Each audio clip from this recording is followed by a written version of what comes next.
are going to talk about this DI set 2. This is again easy category. तो भी हम easy category के कम से कम 5-6 सेट करेंगे, then we will move on to the medium and the difficult one. ठीक है, लास्ट टाइम भी किया था, मैं आपको फिर एक बार रिपीट कर दूं. दो चीजों का ध्यान रखिएगा. एक स्पीड कैलकुलेशन वाला वीडियो है, वो जरूर देख लीजिएगा, और एक कंपैरिजन ऑफ रेशियोज है वीडियो के एंड में, वो जरूर देख लीजिएगा. ये आपको मिलेगा percentage of profit and loss, sorry percentage में और DI ओरिएंटेशन में. ठीक है, ये जरूर देख लीजिएगा. पिछली बार आपका कंपैरिजन ऑफ रेशियोज इस्तेमाल हुआ था, ठीक है, वो बार बार इस्तेमाल होगा. हम चलते हैं इस सेट की तरफ. ये सेट भी आसान है, हम धीरे धीरे करके डिफिकल्ट की तरफ मूव करेंगे. तो मीडियम से डिफिकल्ट की तरफ मूव करेंगे, तो हम लगभग हर ऑल्टरनेट डेज ये सेट लाने की कोशिश करेंगे. तो आप ट्यून रहिए और इस प्लेलिस्ट को देखते रहिए. अपार्ट फ्रॉम दिस हम पजल्स का एक प्लेलिस्ट शुरू करने वाले हैं, जहां पर भी हम ऑल्टरनेट डे पे एक नया पजल लेके आने की कोशिश करेंगे. ठीक है, चलते ये वाला करते हैं. Study the following bar chart and answer the questions given below. Following bar graph shows the ratio of export to import of companies A and B over the period. Okay. तो हमको ये वाला DI सेट करना है.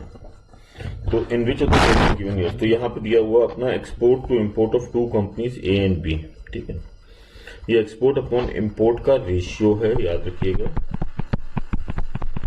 ठीक, 2010 में graph समझा देता हूं पहले. तो 2010 में ये रहा A का डेटा और ये रहा B का डेटा. 2011 में A का डेटा, B का डेटा, और डेटा है एक्सपोर्ट अपॉन इंपोर्ट का. ठीक, चलते हैं, डेटा शीट तो समझ में आ गया. Question number 1, in which of the given years was the difference between export and the import of company A is maximum. भाई ये तो रेशियो है, 2.4 रेशियो किसी भी दो फिगर का हो सकता है. 2010 में जो 2.4 A के लिए लिखा है, 1.8 रेशियो लिखा हुआ है. तो इसका मतलब ये थोड़ी ना कि एक्सपोर्ट, ये तो पता लग जाएगा एक्सपोर्ट इंपोर्ट से कितना ज्यादा है, ये तो पता लग जाएगा in terms of percentage, but absolute difference तो पता लगेगा ही नहीं. तो जब एब्सोल्यूट डिफरेंस नहीं पता लगेगा, 24,000 और 10,000 में भी 2.4 का रेशियो आ सकता है, और 48,000 और 20,000 में भी 2.4 का रेशियो आ सकता है. 24,000 और 10,000 में 2.4 का रेशियो आया तो डिफरेंस आया सिर्फ 14,000, और 48,000 और 20,000 में आया तो 24,000 आया, 28,000 आया. तो रेशियो से डिफरेंस नहीं बता सकते, क्योंकि ये क्वेश्चन किसका है, एब्सोल्यूट का है. ठीक, और ये डेटा किसका दिया गया है, रिलेटिव का दिया गया. बेटा वहां पे मैंने बहुत ध्यान से एब्सोल्यूट रिलेटिव लिखा था, ध्यान रखिएगा. मैं इसीलिए आसान DI पहले कर रहा हूं. तो मैं एब्सोल्यूट डिफरेंस बताने में असक्षम हूं, hence the answer for this is data in educate. मैं कभी भी रिलेटिव डेटा से एब्सोल्यूट आंसर नहीं बता सकता हूं without the help of any absolute data. मुझे एक्सपोर्ट दे देता तो मैं बता देता, भाई रेशियो भी दे देता, एक्सपोर्ट भी देता तो बता देता कि कितना डिफरेंस होगा. चलते हैं आगे. मेरे ख्याल से ये आसान सेट होने वाला है. In how many years the export is more than twice the import for company B.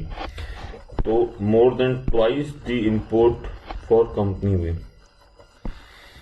ठीक, एक सेकंड में डिस्कनेक्ट कर दूं. तो in how many years the export is more than twice the import for company B. तो इसमें कोई दिक्कत ही नहीं है. जहां पर मेरा ये जो रेशियो है 2 या 2 से ज्यादा हुआ वो मैं गिन लूंगा. बी में इधर देखते हैं तो 3.6, एक ये नहीं है, ये है मोर देन ट्वाइस है, तो इक्वल टू ट्वाइस नहीं लेंगे. तो ये भी गया, 2.8 ले लेंगे, 1.2 नहीं लेंगे, 2.5 ले लेंगे. 1, 2 और 3, तो आंसर हुआ 3rd.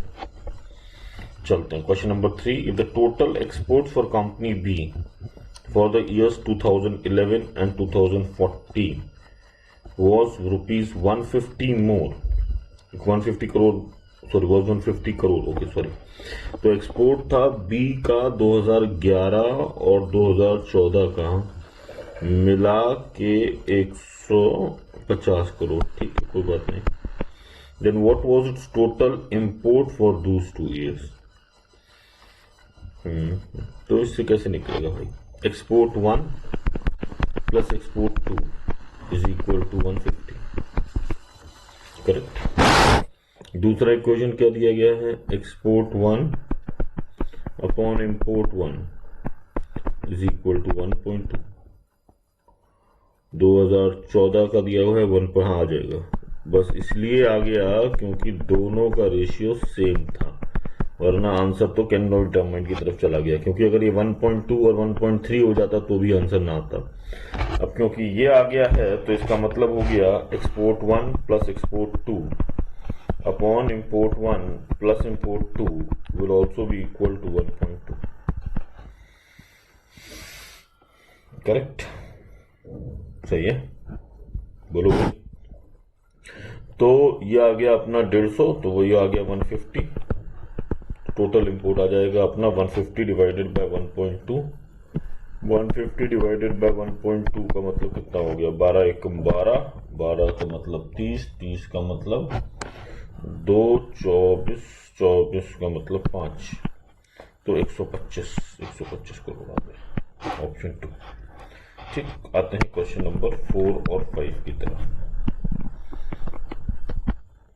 क्वेश्चन नंबर 4 चलते हैं। The ratio of export to import of company A, the ratio of export to import of company A in 2013 is how many times more or less than the ratio of export to import of company B in 2000। तो कोई दिक्कत नहीं, दो ratio के बीच में comparison करना है, we can very much do this. 2013 का ए हुआ 2.1 और 2012 का बी 2, बस। तो साफ साफ दिख रहा है, इसमें करने की जरूरत ही नहीं है।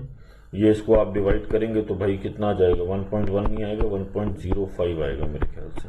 ठीक है, 2.2 आता तो 1.1 आता, तो 5% ज्यादा है, ऑप्शन बी। क्वेश्चन नंबर 5 देखते हैं। क्वेश्चन नंबर 5 कहता है if the import of company B is increased by 50%, ठीक है। If the import of company B is increased by 50% and export is decreased by 25% in 2013, किसकी बात हो रही है भाई, बी की बात हो रही है। बी का मतलब 2.8 का मतलब 2.8 अपॉन 1, क्योंकि ये रेशियो है एक्सपोर्ट अपॉन इंपोर्ट का। करेक्ट। तो कह रहा है import of company B is increase by 50%, 1.15 कर देता हूं multiply, and export is decrease by 25%, तो एक्सपोर्ट को 25% कम कर देता हूं तो आ जाएगा 0.75। What will be the new ratio, तो हो गया 1, 2 का मतलब आ गया 1.4। करेक्ट, तो 1.4 आंसर हुआ अपना ऑप्शन 2। चलिए एक बात और कर लेते हैं आज भाई, जो लोग रह गए हैं मैं आपको फिर से बोल दे रहा हूं भाई, 1.1/6 के वैल्यू 16.66 होता है, इसका जो हमने यूज किया था फैक्टर वो याद रखिएगा। ऐसे ही 1/8 का 12.5 होता है, परसेंटेज होता है इक्विवेलेंट, तो कहीं भी 12.5% इंक्रीज का मतलब होता है 1/8, कहीं भी 37.5% इंक्रीज का मतलब होता है 3/8। ठीक, ऐसे ही कहीं पे 62. अब ये 37.5% इज 3/8 है और 1/8 इज इक्वल टू 12.5 है। ऐसे ही अगर 11/8 का मतलब हो गया 37.5% मोर। तो अगर इसका मतलब है कि अगर कोई आपसे कहता 37.5% किसी की वैल्यू बढ़ा दीजिए, तो मैं क्या करूंगा 11/8 इंटू एक्स। कोई कह देगा 37.5% निकाल दीजिए, तो मैं कह दूंगा 3/8 इंटू एक्स। ऐसे कोई कह देगा 12.5% किसी एक्स का निकाल दीजिए, तो मैं कहूंगा 1/8 इंटू एक्स। ऐसे ही कोई कहेगा मुझसे नहीं 12.5% बढ़ा दीजिए, तो मैं कहूंगा 9/8 इंटू एक्स। ऐसे मुझसे कोई कहेगा 12.5% कम कर दीजिए, तो मैं क्या करूंगा 7/8 इंटू एक्स।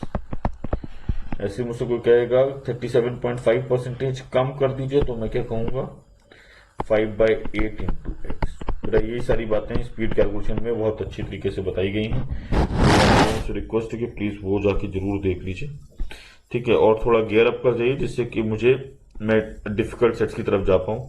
और प्लीज़ कमेंट बॉक्स में लिखिए कि अगर आपको आसान लग रहे हैं तो मैं डिफिकल्ट की तरफ जा पाऊँ, ठीक है, so that we can move on to the difficult. Okay, thank you.